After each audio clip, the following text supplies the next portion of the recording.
Welcome to the deep dive. You sent us a fascinating collection of material this time, all centered around a question, well, I think we all wrestle with it.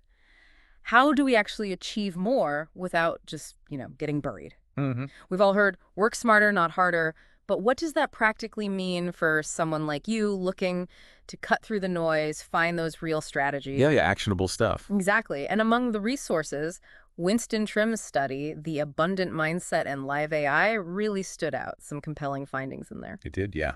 So our mission here is pretty straightforward. Let's extract the absolute gold from these sources, help you boost effectiveness, maybe dial down the stress, and unlock a more productive, resourceful way of working. It's such a relevant challenge, isn't it? And it resonates deeply because, well, our culture often celebrates just being busy. It's like a badge of honor. Right. Busyness equals productivity, or so we think. Exactly. But we need to step back and ask, are our efforts actually leading to meaningful results? And this core idea, working smarter, it isn't some new fad. No, it goes way back. It does. Your sources mention it gained traction way back in the 1930s, thanks to Allen Mogensen, an industrial engineer. Ah, okay. His insight was that real productivity gains often come from improving how we work, the processes, not just grinding out more hours. And that feels even more critical today, right? In this knowledge economy where it's all about cognitive performance. Absolutely vital, because just working longer hours, Huh. well, we've all been there, thinking one more late night will crack it. Oh, yeah. Guilty. But the research you sent, it really shows how that approach just hits a wall fast. That Stanford University study was pretty eye-opening. A really sharp drop in productivity per hour after, 50 hours a week. That's the one. And get this, beyond 55 hours, the data suggests you're basically, well, running in place. You're not getting more done. Wow. It really makes you rethink pushing through those extra hours, doesn't it? It really does. And this brings us to something fundamental. Our cognitive capacity, it has limits. Like our brain's RAM, basically. Right. Kind of, yeah. Think of it like a computer's working memory. It can only handle so much effectively at once. Cognitive load theory explains this finite resources. Okay. So when we try to juggle multiple tasks, multitasking, we overload that capacity. And the result isn't efficiency. No, quite the opposite. We see more errors, more stress, and actually less output overall. It's like having way too many tabs open on your browser, you know? Yeah. Everything just slows down, maybe crashes. You end up feeling frazzled. That's a perfect analogy. And the research really backs this up.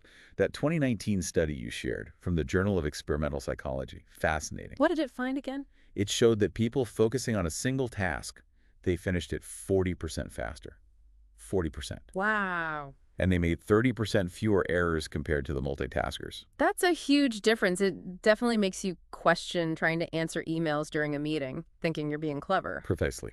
You're likely doing both things poorly. Right. And this is where understanding our natural energy cycles becomes, well, really important. You mean like peaks and troughs during the day? Exactly. Yeah. Our bodies work in these cycles, roughly 90 minutes of higher focus. They're called ultradian rhythms, Okay, ultradian rhythms. followed by about 20 minutes where our alertness dips naturally. Working smarter means aligning with these cycles, not fighting them. Right, not just trying to power through constantly. And that's where something like the Pomodoro technique fits in so neatly, isn't it? Perfectly. That 25 minutes on, 5 minutes off cycle, it's not just random. Yeah. It leverages those natural peaks. Maximizing focus when you have it. Exactly. And the Live AI framework from Winston Trim's study you mentioned gives us a broader strategic way to apply this. Okay, this framework sounds interesting. It draws from Blue Ocean Strategy, right? Jan Kim and Renee Mauborgne. That's right. Experts in that field. It's a 4-step process for really rethinking our work. Not just about speed, but optimizing the what and the how. Okay, let's dive into this. The first step is eliminate. What are we talking about eliminating? What should someone like you look for? Think about tasks, distractions, activities that, if you're really honest, don't add much value towards your main goals. Like? Well, the study mentions the usual suspects. Unnecessary meetings, the ones you sit through wondering why you're there, and the constant pull of social media. Guilty again, okay. It's about ruthlessly identifying and cutting out that noise. That makes total sense. So after eliminate comes reduce. This isn't getting rid of it entirely, but minimizing. Exactly. Reducing the time and effort spent on lower value activities. Yeah. The example given is batching email responses. Ah, right. Instead of checking constantly. Precisely. Dedicate specific blocks of time, maybe twice a day, just for email. It massively reduces that mental cost of context switching we talked about. Which, as we saw, is a huge productivity drain. Okay. So we eliminate the unnecessary, reduce the low-value stuff. What's next? Step 3 is raise. This is about boosting the quality and focus you bring to the high-impact activities, the things that really drive results. So doubling down on what matters. Yes. The example is dedicating focused, deep work sessions. Like Cal Newport talks about, uninterrupted blocks for your most crucial projects. Giving them your full attention during your peak energy times. Exactly. And the final step is create. Create, what does that involve? This is about proactively finding and building new, more efficient ways of doing things. Like new habits or systems. Yes, or adopting new tools. The example given was creating automation systems. Think about automating repetitive tasks. Okay, like using email filters, maybe automating reports, that kind of thing. Perfect examples. Or using no-code tools like Zapier to connect apps. Anything that frees up your valuable time for more strategic work. This live AI framework, eliminate, reduce, raise, create, feels really solid, very actionable. It's more than just task management, it's strategic. It is. It's a way to restructure your approach. Now, another tool mentioned in your sources for prioritization is the Eisenhower matrix. Can you quickly explain the idea for anyone not familiar? Sure. The Eisenhower matrix is simple, but powerful. It helps you prioritize based on two things: urgency and importance. Urgency and importance, okay. It creates 4 boxes, 4 quadrants. First, important and urgent. These are your crises, your immediate deadlines. You do these now. Got it, do immediately. Then, important but not urgent. These are key for long-term goals, but no immediate deadline. These, schedule. Proactively make time for them. Okay, schedule. Makes sense. Third, urgent but not important. These feel pressing, maybe someone else's priority, but don't help your core goals much. These are prime candidates to delegate. Delegate, if possible. Right. And finally, not urgent and not important. These are the time wasters, the distractions. You aim to eliminate these. Do, schedule, delegate, eliminate. That's a really clear way to visualize it. Helps stop the urgent stuff from constantly crowding out the truly important things. Exactly. It prevents the tyranny of the urgent. Now, let's dig into some specific time management techniques. Your sources mentioned a pretty shocking stat. The average knowledge worker loses something like 2.1 hours a day just from task switching. It's huge, isn't it? A massive drain. Every time we switch gears mentally, there's a cost. Our brain needs time to disengage and re-engage. So how do we fight that? Well, time blocking and task batching are 2 really effective strategies mentioned. Okay, time blocking, that's putting things in the calendar. Literally blocking out chunks of time for specific types of work, like Yeah. the sources suggested.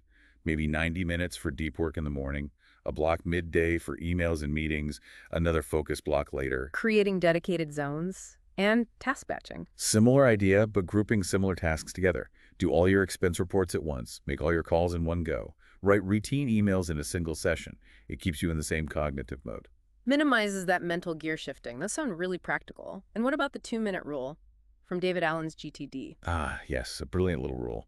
If a task takes less than 2 minutes to complete. Just do it immediately. Exactly. Don't let it clutter up your to-do list or your mind. Just get it done. Prevents that buildup of tiny loose ends that can feel overwhelming. Okay, that makes a lot of sense. Now let's shift gears a bit. Leveraging technology. Your sources pointed out that knowledge workers spend, around 60% of their time on work about work? Astounding, isn't it? 60%. All the coordination, searching for info, admin tasks, stuff that isn't the core work itself. So almost 2/3 of our time isn't even on the main job. How can tech help us reclaim some of that? Automation is absolutely key here. We touched on it with the create step. Right. Think about email filters and templates to speed up communication. Automated reporting tools, huge time saver. Using AI assistants for scheduling, calendar management. And those no-code platforms you mentioned? Zapier, IFTTT? Yeah, connecting different apps to automate workflows without needing to code. These tools can handle so much of the mundane, repetitive stuff. Freeing us up for the higher value work. Precisely. And alongside technology, there's delegation. Ah, yes, delegation. Sounds simple, but often hard to do well. It is, but effective delegation is like multiplying your productive capacity.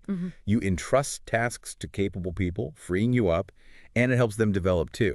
It's recognizing you don't have to do it all yourself. A crucial skill for working smarter. Now, this might sound a bit counterintuitive, but one of the smartest strategies seems to be actually not working all the time, rest and recovery. Absolutely critical. The sources really emphasize this. Strategic breaks, quality sleep, proper vacations, these aren't luxuries. They're essential for sustained cognitive function. It's not lazy, it's necessary maintenance. Exactly. That National Sleep Foundation research you shared, it showed even mild sleep deprivation can impair cognitive performance as much as having a blood alcohol content of 0.08%. Wow, that's legally impaired. Really puts it in perspective. Doesn't it make you think twice about pulling an all-nighter? Definitely. So, what are some practical, smart ways to build in that rest and recovery? Well, there's the 20-20-20 rule for screen time. Every 20 minutes, look at something 20 feet away for 20 seconds. Simple, but helps fight eye strain and fatigue. Okay. Short movement breaks every hour. Just get up, walk around. Boosts energy. Power naps, even 15-20 minutes can make a big difference in alertness. Power naps. I like the sound of that. And crucially, properly disconnecting during vacations. A real digital detox allows for genuine mental recovery. It's like being a cognitive athlete, needing that recovery time to perform consistently. Okay, so if we're implementing these strategies, how do we know if they're actually working? What should we measure? That's a great question. Your sources rightly point out that just tracking hours worked isn't the best metric. It doesn't tell the whole story. Right. Busy doesn't mean productive. Exactly. Instead, focus on outcomes achieved. What did you actually accomplish? Look at your focus ratio. How much time are you spending in deep work versus shallow tasks? Okay, deep versus shallow. What else? Monitor your energy levels. Are you avoiding burnout? And consider your leverage index, the balance between high-value activities and low-value ones. And tools like time tracking software can help get objective data on this. They can be really insightful, yeah. Show you where your time actually goes, not just where you think it goes. Helps identify areas to improve. That makes so much sense. Shifting focus from volume to impact and sustainability. And it's not just individual habits, is it? The environment and culture matter too. Hugely. Organizational culture plays a massive role. Think about meetings. The average cited was 21.5 hours per week. That's more than half a standard work week spent in meetings for many people. Insane, right? Yeah. So adopting smarter meeting practices is crucial. Clear agendas. Shorter durations aim for 30 minutes. Making attendance optional when appropriate. That can reclaim so much time collectively. And our physical workspace, does that really affect how smart we work? Neuroscience suggests it does. Physical clutter actually competes for our attention, creating cognitive load. Like mental multitasking, but with stuff. Pretty much. So a minimalist, organized workspace can genuinely enhance focus. Plus, other things help too. Good natural lighting, maybe some plants, controlling noise levels. It all contributes. Creating an environment conducive to focus. Looking ahead now, with AI and automation advancing so fast, it feels like working smarter is going to become even more important, right? Absolutely critical. As tech takes over more routine tasks, the value shifts to uniquely human skills. Like creativity, strategic thinking. Exactly. Complex problem solving, emotional intelligence, collaboration. The future belongs to those who can blend human ingenuity with technology effectively. So it's about continuous learning, focusing on strategy, and maintaining the human element. Definitely. Focusing on high-level thinking and letting automation handle the rest. And those human connections remain vital even as things get more digital. Okay, so if we were to boil everything down, synthesize all these insights, what are the absolute core principles for working smarter that someone listening can start thinking about right now? Based on everything in your sources, I'd highlight these 5. Yeah. First, actively eliminate the unnecessary effort and distractions.